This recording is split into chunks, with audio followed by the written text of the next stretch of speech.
This is Church Historia, and you're listening to the second of 2 episodes about the history of Christmas. I'm Leslie. And I'm Stephanie. In a couple weeks, when 2021 hits, we'll be back on track with our look at Southern Christian traditions, but we're hoping these 2 Christmas episodes will enlighten you about some of the history of the things that you've been likely doing and seeing for the last few weeks. Yes. And in the first 2 of these episodes, we talked about how the Christmas season came to be and why we do some of the weird things we tend to do and sing about during this month. And today's episode is about the big man himself and how he came to be. Jolly old Saint Nicolas. Yep. That's the one. I heard he's coming to town soon. We should offer a disclaimer, shouldn't we? We should. So we're going to be taking a historian's look at Santa Claus. Mm-hmm. And this may be a new narrative. And if there are some younger folks listening, we'll leave it up to the parents to decide how much of the history of Santa Claus that you'd like to let them hear. Yeah. Yes, we don't want to ruin anything. Yes. This is just a few days away, and we don't need any sort of that sadness happening. So, just a disclaimer that there could be some spoilers about Santa Claus. Speaking of Santa Claus, I have a surprise for you. And it's not like a surprise like, oh my gosh, this is the coolest thing that's ever happened to me. I'm excited. Okay, I might have told you at some point that I talked to a Santa impersonator. Yes. Okay, so for you listening at home, I had this idea to talk to people who play Santa, because I watched a bunch of these Santa Claus movies, and there's this recurring character, and the character is the guy who plays Santa, not Santa himself. But in Miracle on 34th Street, you have the drunk, you have the janitor, you have the old man who is Kris Kringle, obviously.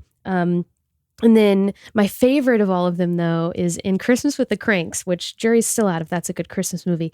But there's this random guy that shows up to the Christmas party that knows everybody, and no one knows who he is. And it turns out he's the Santa Claus, and he's always been in costume, and no one knows who he is, but he knows who everyone else is.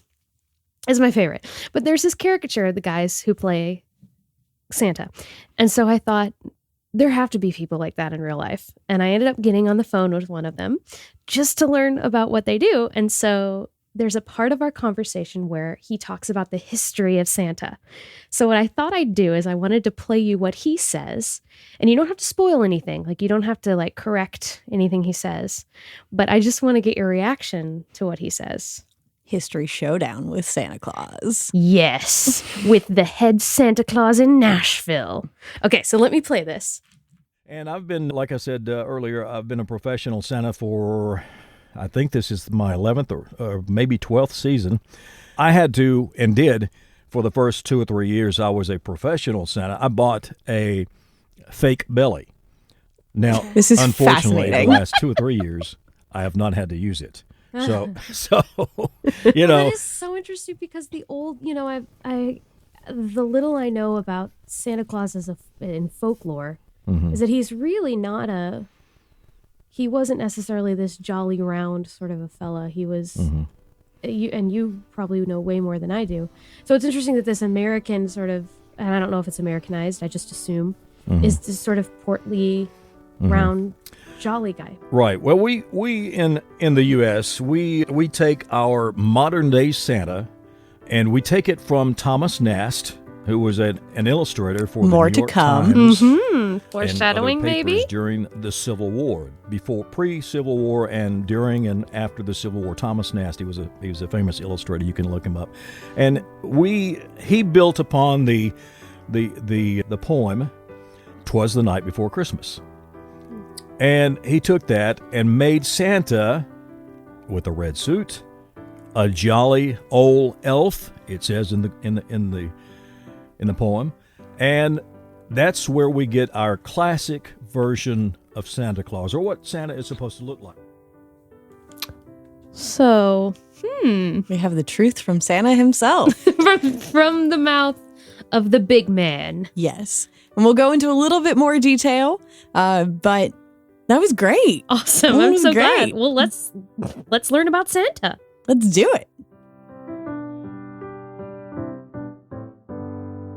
So hard to talk about Christmas as it has become without talking about Santa Claus. Santa Claus! Or Saint Nick, or Claus, or SC, or I don't know, whatever. Santa Claus kombucha.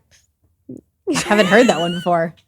Miracle on 34th Street. The old one. Which I've seen like once or twice. Okay, well, there's this scene where all the children are coming to see Santa, and the girl whose name I have forgotten is a skeptic, and she's watching Santa Claus. She doesn't think Santa Claus is real, and then there's this little girl comes up, and the mom's like, "Oh, she doesn't speak English. We just adopted her from somewhere." Gosh, where does she say? It's like Dutch. She's Dutch. She doesn't speak English. And then he like leans over and he starts speaking to her in her native tongue. And then they start singing a song that goes, Santa Claus kombucha. And then the little girl who's watching is like, oh, how did he do that? He knows how to speak that language. And so it's to prove that he is obviously the real Santa Claus. The real Santa Claus. But yes. The real deal. Santa Claus kombucha. There we go. You'll actually appreciate this because we're going to talk about how we get from Saint Nick to Santa Claus here in a minute. Okay. So, but let's start with Saint Nicholas, who is a 4th century bishop in Myra who dies generally around December 6th. And this will become important because ultimately his feast day will become December 6th.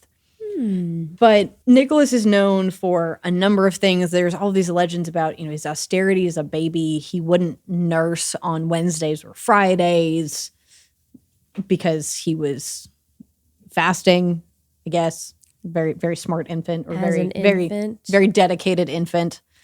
Wow. Yep. There's stories about he lost his bishopric and his rights over it, but got it back in kind of some very kind of miraculously conspired circumstances to restore him to that. And he was known as this great defender of the faith and of orthodoxy. There's a quote from I think it's ultimately a German manuscript, but it recounts the specific story of Nicholas and Arius, who was ultimately Arius who was determined to be a heretic as part of the Arian controversy. And so this account says, it happened that St. Nicholas, now an old man, was present at the Council of Nicaea, and out of jealousy of faith, so out of the fervor of his faith, struck a certain Arian in the jaw, on the account of which is recorded that he was deprived of his mitre and pallium, on the account of which he's often depicted without a mitre. So if you may have seen the meme of St. Nicholas that says something along the lines of, I came to give presents to kids and to punch heretics, and I'm all out of presents. But that's kind of where that story comes from. So about he punched a man at the Council of Nicaea. Yes. Excellent. Because the man was a heretic. Well, if or you're punch was somebody... post Council of Nicaea determined to be a heretic. Okay. So, but this idea of a staunch defender of the faith is actually going to be an important one to his story as we go forward.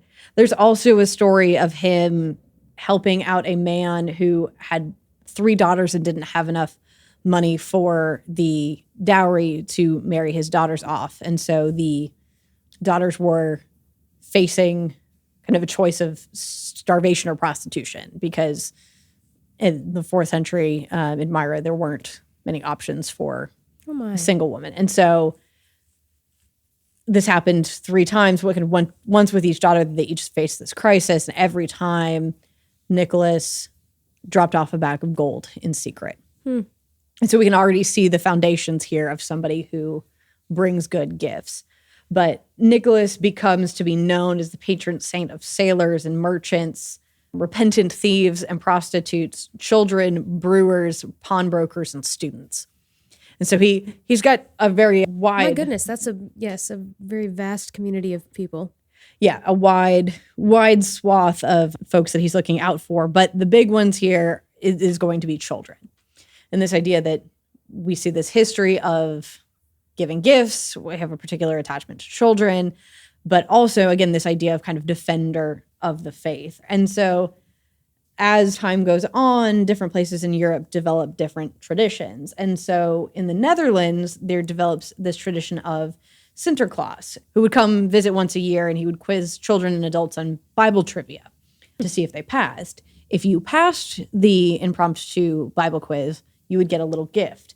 If not, you would either get beaten or put in a bag and taken to hell by Black Pete, who went around with... Who's Black Pete? He kind of becomes Sinterklaas or St. Nicholas's sort of aide. Oh, my. Because it's kind of determined, like, Nicholas can't be both, like, good and a saint and also actively dragging people to hell. So he's got to have a helper to do that. He'll have an assistant to do it. Oh, my. And so there's also the tradition of Krampus or Krampus in Austria and Bavaria and Croatia, which probably is a pre-Christian tradition, but eventually, or in some traditions, Krampus replaces Black Pete as the enforcer to go along with St. Nicholas on these yearly gift-giving, Bible quizzing adventures. Oh, my. And it's kind of a scare tactic to keep kids in line, but also we have this kind of dual defender of the faith gift giver thing that we saw in the actual historicity of Nicholas. As time goes on, though, the consequences for not getting your Bible trivia right tend to become a little bit less and less severe till eventually you just get coal. You just get a non-gift instead of being beaten and dragged to hell. Oh, that's good. So that feels... Feels a little less extreme. Yeah, that makes me a little bit. So this is St. Nicholas that's going around doing this? Yes. So we've got St. Nicholas doing these things, but again, St. Nicholas is Catholic. And so Protestant Germany then has this conundrum as they become Protestant, which is, in some ways, this is kind of a beloved tradition. So you can't just get rid of St. Nicholas altogether, but you can't keep him because he's Catholic. So instead, they introduce the idea of Kris Kringle, or the Christ child, who visits children on Christmas Eve, and it spiritualizes gift giving, right? Okay. The Christ child has come to give you this gift. So we just moved gift giving from St. Nicholas Day, so December 6th, to now December 24th. Ah. And the Christ child comes to be represented as a little girl in a white dress. So if you're familiar with German Christmas decorations, if you see a little girl in a white dress with angel wings and a crown, that is the Kris Kringle, the Christ child representation. But I guess that still wasn't quite as appealing. So in popular imagination, they just have the Christ child start to go around with St. Nicholas on December 24th. Oh. Because St. Nicholas had was so embedded in the lore of Christmas. Lore, yeah, that the Christ child starts going around with St. Nicholas on Christmas Eve. And along with St. Nicholas, depending on where you are in Europe, some other folk people may get subbed in and out. So there's a Old Man Winter in Finland, Father Christmas in England. All of these names that we have that kind of become Santa Claus, they are a old man figure who's doing things in December who becomes associated with Nicholas, and now we have Nicholas going around with the Kris Kringle. I see. So how then do we actually get to Santa Claus? Yes. Well, generally what happens is there's an immigration of both Dutch and German folks into New York. Okay. And the English-speaking folks have, a lot of these words are unfamiliar to them and they haven't heard them before. So Kris Kringle starts to sound like Kris Kringle, and Sinterklaas, which is Saint Nick or Saint Nicholas, becomes Santa Claus. Sinterklaas. Yeah. So Claus is the Nicolas. Yes. Okay. Yes. And you said Kinder? Kris Kringle becomes Kris Kringle. Yeah. Ah! Yep. So it's essentially it's a bad transliteration of all of these names. So now we have Saint Nick, Santa Claus, Kris Kringle. We're pulling in Old Man Winter and Father Christmas from other European traditions. And now we just have this conglomeration of words to refer to the being of Santa Claus is really like 5, maybe even to 10 different traditions of this figure that goes around giving gifts. Yes, that get mixed up and mispronounced and new pronounced in New York in the late 1700s and early 1800s. Wow. So within New York during the same time, the elite culture of New York is largely German and Dutch and is carrying on those traditions and making those traditions the cool things to do. So these traditions stay enmeshed within society. And then I think much like today, like New York is cool and everybody wants to do what people in New York are doing. Mm-hmm. So the cool kids in New York help establish this tradition of this gift-giving figure. So we've got a couple more steps to go before we get to the Coca-Cola Santa. Yeah. So 1823, either Clement Moore or Henry Livingston, it's kind of up in the air about who actually published it, but somebody publishes 'Twas the Night Before Christmas. And depending on who actually published it, it may have been an original work or it may have been a derivation of a previously published work. So if anybody knows the actual publishing history of 'Twas the Night Before Christmas, let us know. But what is unique within 'Twas the Night Before Christmas is we start to get some changes. So we get indication that Santa is small. There's some references about like the little man, and Santa being small, which is a precursor to this idea of elves. Santa has a sleigh, has reindeers with names coming on Christmas Eve. So we're solidly now moving away from December 6th and St. Nicholas Day to Christmas Eve. He's not a bishop. We have no indication that he's any sort of religious figure. He has twinkling eyes, red cheeks, red nose, chubby. Here's a gift giver, not as the Bible trivia announcer or presenter. And so this changes us away from St. Nicholas and starts to make Santa Claus be independent of the historical St. Nicholas who existed. So in the 1860s through 80s, Thomas Nast is a German-born illustrator who's moved to New York, and he's the one who's going to give us a lot of the images, the visual images of what we associate with Santa Claus today. So "Twas the Night Before Christmas" told us that Santa had chubby cheeks and a red nose, but the pot-bellied, white-bearded gentleman with a sack over his shoulder in kind of a red uniform with white trim is coming from Thomas Nast. And so Thomas is working for Harper's Weekly, and he starts publishing these illustrations of Santa Claus between 1863 and 1888. He does 33 of them in total. And along with that, based into his drawings, we start to add other things to the Santa myth. So headquarters in the North Pole, the fact that he's a toy maker, that there's elves, that he receives letters, that he has his ledger of names, the idea of giving cookies for Santa, all come out of Thomas Nast's illustrations. Nast also developed the Republican elephant and the Democratic donkey. So we also have him to thank for those images, and along with the images of Uncle Sam. But he also did a lot of wartime during the Civil War. And so in some cases, Santa Claus is wearing a Union uniform. Really? It was a very intentional choice by Nast to kind of say that Santa Claus was on the side of the Union. So if you ever thought Santa Claus was apolitical, he's not. Think again. He's not. Wow. He had some strong political leanings. So those really take off as a visualization. And now we have a picture of Santa. Yeah. And this is in the late 1800s. Yep. So NASA's doing these pictures from 1863 to 1888. Okay. So they're kind of really catching on. And this then creates a market for the idea of going to visit Santa. Because now we know what Santa looks like, so we can replicate Santa. And remind me again where "'Twas the Night Before Christmas" lands in all of this? 1823-ish. Aha. Okay. So great. Yep. About 40 years before. Yep. So we start to, so there's a tradition of Christmas markets and kind of going to the bazaar around Christmas, or going to Macy's and looking at the Macy's windows if you're in New York.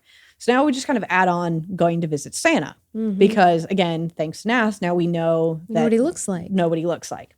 So then kind of our final leap is then with Coca-Cola and Haddon Sundblom, who's a Chicago-based commercial artist who was hired by Coca-Cola to do Christmas ads for them. And between 1931 and 1964, so for 33 years, he did at least one Coca-Cola Santa ad a year. And that's where Santa where the red and white association with Santa really comes in really strongly, because there's the red colors for Coca-Cola. Mm-hmm. And so he makes Santa kind of big again. It's with Sunblom and Coca-Cola that we start to get the fur trimmings and the kind of soft plush clothing that goes along with it. And so then, thanks to just kind of general American marketing and exports, but also Coca-Cola, this image of Santa Claus then gets exported to the rest of the world. So it starts in the United States and then gets exported globally and is now kind of the default Santa Claus. But it, in some ways, is a commercial export of the United States. So I'm wondering, people in Germany this whole time, they are not seeing the Thomas Nast cartoons, likely. Probably not. They may have, closer to the turn of the 20th century, the United States might have started exporting some of those. There's a tradition of Christmas card giving that becomes really strong. So it's possible that some of those images started to go over ahead of the 30s. To think about all of these traditions immigrating to the United States. The United States takes all of them. Smushes them together. Puts them through this filter, and out pops this very specific figure that looks like really none of the other ones. And then he, in Coca-Cola, goes back to those traditions. And I just wonder at what point, maybe it was before Coca-Cola, that the Dutch were like, who's this guy? Yeah. This guy sounds like Santa Claus. Like, what happened to Santa Claus? I don't know. Yeah, it is. And I don't know a ton of the like exact exporting history, but you are right about the general trend. These things come into the United States, they get mixed up, they get smushed together, they turn this thing out, and then American marketing takes it and exports it back to the rest of the world. It's pretty hysterical, isn't it? Yep. And now it's happening so quickly, right? I mean, like memes, it's immediate. But, you know, these things, it's interesting to me that it took, 40 years for 'Twas the Night Before Christmas to get to the Thomas Nast cartoons. Like that's such a long time, you know? But it is pretty hysterical to think about Santa Claus coming back to his motherland where he kind of started his roots as this completely different figure. Yeah. And they had to have been like, that kind of resembles this other thing. Yeah. Very interesting. Yeah. Thank you, Coca-Cola, for giving us Santa. In thinking about Santa Claus and this trajectory from St. Nicholas to Santa Claus, to the Coca-Cola Santa Claus, there's several things that stuck out for me. And the first one is, in particular with St. Nicholas in his early incarnation, is this idea of our need for accountability. The idea of, if you don't know your Bible trivia, that you could be dragged off to hell is terrifying. And I don't really? No. Yeah. And it feels a little bit sort of heavy-handed, but there is this idea of accountability that once a year, you know, St. Nicholas is going to come and check. And even when we talk about Santa Claus and the list of names and the ledger of, you know, good kids and bad kids, is this idea of we do need some accountability in our lives and knowing that there are consequences to our choices. So I think to a certain degree, Santa Claus reminds us of that we do need some accountability. I think Santa Claus also conveys some of the power of marketing and the power of familiarity that, you know, Coca-Cola is able to export this thing back out to the world. And those aren't necessarily bad or evil powers. They're just things to be aware of, that we think Santa Claus looks a certain way because of a newspaper illustrator and a commercial artist. And there's nothing wrong with how Santa Claus looks, but it's good to kind of be reminded of some of those forces sometimes. And then also when I think about kind of Santa Claus and the Christmas spirit, and why is Santa stuck around for so long? It was some of these older traditions like Old Man Winter maybe got co-opted onto the Santa train. What is it about Santa and the Christmas spirit that seems so enduring and so kind of continually poignant And I think a big part of it is the combination of hope, wonder, and delight that are the things that Santa can represent. That hope for good things, this kind of magical wonderment of who Santa is in the North Pole and how Santa can visit everybody's house, and these delights in getting good gifts and in celebrating with those that we love, that I think Santa does a good job of representing those things that are, I think, crucial to the Christmas spirit. I think last year was one of the first years that, maybe just because I heard it actually said, but I think I was listening to an NPR something or another, and they were talking about why do adults have such a hard time with Christmas, and when we're children, everything just magically appears. Maybe we help decorate, we help with the cookies, but it's like, oh, we're making cookies today. Cookies are happening. And there's music playing this is a different kind of music that we only listen to at this time. And then I'm going to wake up one morning and there are presents there and I had nothing to do with it. There is a sense of wonder that we as adults, we're the ones making all of that happen. And so we lose that sense of wonder. Yeah, I'm just thinking about your cookie example, right? I've gotten to bake with my friend's daughter a few times. She's 4 now, and she's just so excited. But for her, the flour's just there. Mm-hmm. All the measuring cups are just there. Yeah. She can just put it in the oven. Yeah. And for the adults, do I have enough flour? Oh, I don't think I have enough. Let me run to the store. Okay, where did I put the measuring cups? That one's dirty. I've got to clean it. Make sure I preheat the oven. There's a lot more steps involved that can kind of sap our wonder and delight about making cookies with loved ones. Yeah. Whether that's, in the Christmas season or other times, there is something beautiful about that childlike delight. Mm-hmm. From both of us at Church Historia, we wish you wonder and joy this Christmas as we remember the birth of Jesus, who came to save a broken world. May you find rest over the coming days and be at peace as the new year dawns. Thank you for listening to Church Historia, and we'll be back in a couple of weeks to resume our conversation about Southern church history. Happy New Year and Merry Christmas.